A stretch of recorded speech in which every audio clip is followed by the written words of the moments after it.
अस्सलाम वालेकुम दोस्तों, कैसे हो आप सभी लोग। तो मैं फिर से हाजिर हूँ कुछ स्पूकी स्टोरीज लेकर। आज की कहानियाँ मैंने एफबी पर देखी थी, अच्छी लगी तो सोचा आप लोगों के साथ भी शेयर करती हूँ। तो बगैर टाइम वेस्ट किए हम अपनी कहानी का स्टार्ट करते हैं। ये मेरी नहीं, मेरे कज़न ब्रदर की कहानी है। वो पंजाब में रहता है। बचपन में जब वो 9 या 10 साल का था, उसके वालिदैन ने उसको किसी के जनाजे पर ले जाने का फैसला किया। हमारे फैमिली मेम्बर्स में से किसी का एक्सीडेंट की वजह से इंतकाल हो गया था, तो उनके जनाजे पर भी जाना था। वो बहुत छोटा था, तो बचकाना नज़रें कुछ मज़े करना चाहती थी, तो उसने अपनी गेंद अपने साथ ले ली ताकि वो अपना वक्त बहुत अच्छे तरीके से पास कर सके। जिस टाइम दुआएं हो रही थी, वो अपने भाई के साथ खेलने में मसरूफ़ था कि गेंद एक कुएं में जा गिरी। और लोगों का कहना है कि वो कुआं कर्ज से, क्योंकि 3 औरतों ने उस कुएं में कूदकर खुदकुशी कर ली थी। मेरा भाई जब गेंद उठाने गया तो वहीं कुएं के करीब गिरकर बेहोश हो गया। उसके वालिद और वालिदा बहुत परेशान हो गए और फ़ौरन उसे डॉक्टर के पास लेकर गए। डॉक्टर ने कहा परेशानी की बात नहीं है, बस गिरने की वजह से सर पर थोड़ी सी चोट लग गई है, बाकी बच्चा ठीक है। लिहाजा भाई घर आ गया। फिर इस वाक़े के कुछ अरसे बाद मैं पंजाब रहने के लिए गया, तो मैं अपने उसी कज़न के साथ सो रहा था कि रात के तकरीबन 3 बजे के करीब वो उठ बैठा और कुछ अजीबो गरीब अल्फाज गुनगुनाने लगा, जो ना ही हिंदी में थे, ना इंग्लिश और ना ही पंजाबी, और ना ही कोई ऐसी ज़ुबान जो उसे आती हो। मैं उसे देखकर बहुत खौफज़दा हो गया, तो मैं अपने चचा चाची को बुलाकर लाया फ़ौरन, और वो लोग भी उसे देखकर बहुत खौफज़दा हो गए। अगले दिन हम लोग उसे उसी डॉक्टर के पास ले गए जिसके पास पहले लेकर गए थे। उस डॉक्टर ने कहा कि कुछ नहीं हुआ, बस कुछ ख्वाब वगैरह देख के डर गया है ये।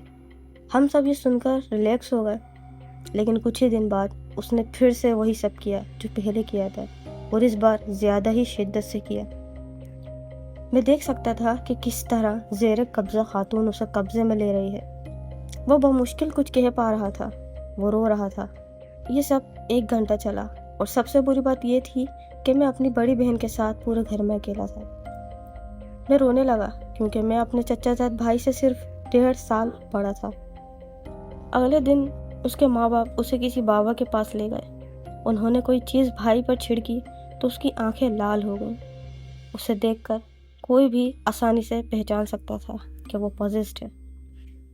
बाबा ने एक हल बताया कि कुछ दाल उबाल कर उसे लाल डिब्बे में डालकर दरिया ब्यास में तकसीम कर दो, और बाबा ने यह भी कहा डब्बा मत खोलना।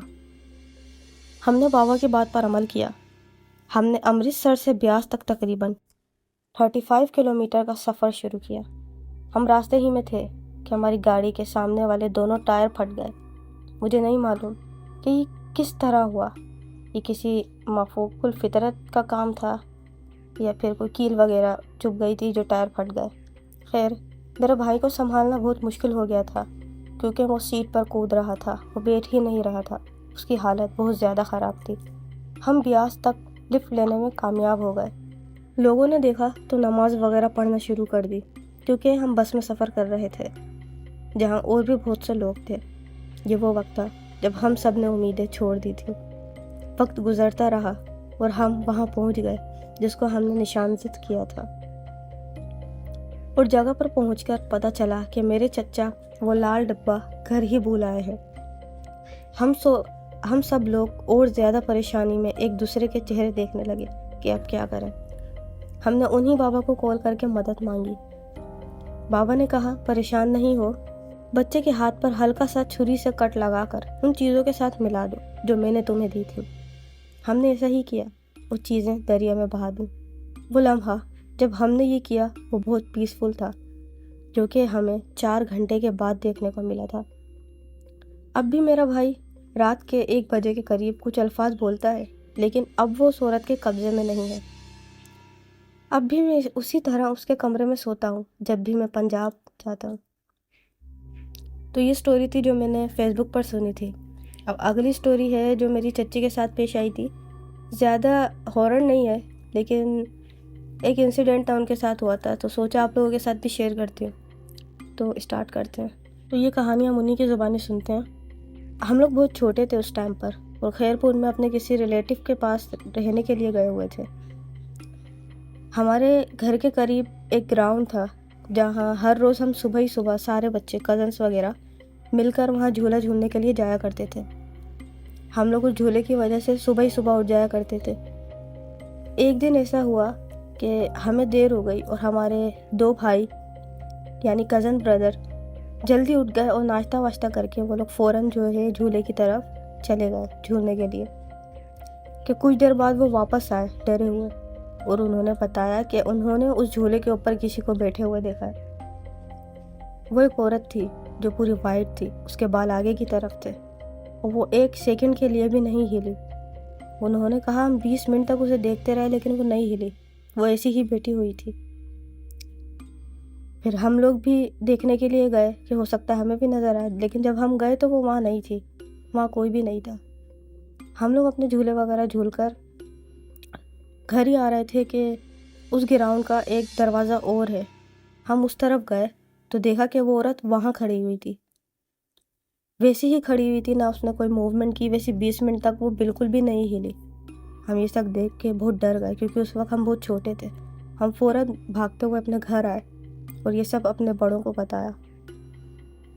اس واقعے کے بعد ہم لوگ تو سو گئے تھے، لیکن ہماری ایک کزن وہ بیمار پڑ گئی تھی بہت زیادہ، اتنا ڈر گئی تھی کہ اس کے اوپر میری امی وغیرہ نے دم وغیرہ کیا پڑھ کے، تب جا کے اس کو سکون ملا تھا، وہ سو ہی نہیں پا رہی تھی۔ ایسے ہی ہمارے یہی کزن بردرز گھومتے پھرتے ٹیل لگا رہے تھے رات کے ٹائم پہ، کہ اسی گراؤنڈ کی طرف سے گزر رہے تھے تو انہوں نے دیکھا کہ ایک جھولا خود بخود جھول رہا ہے۔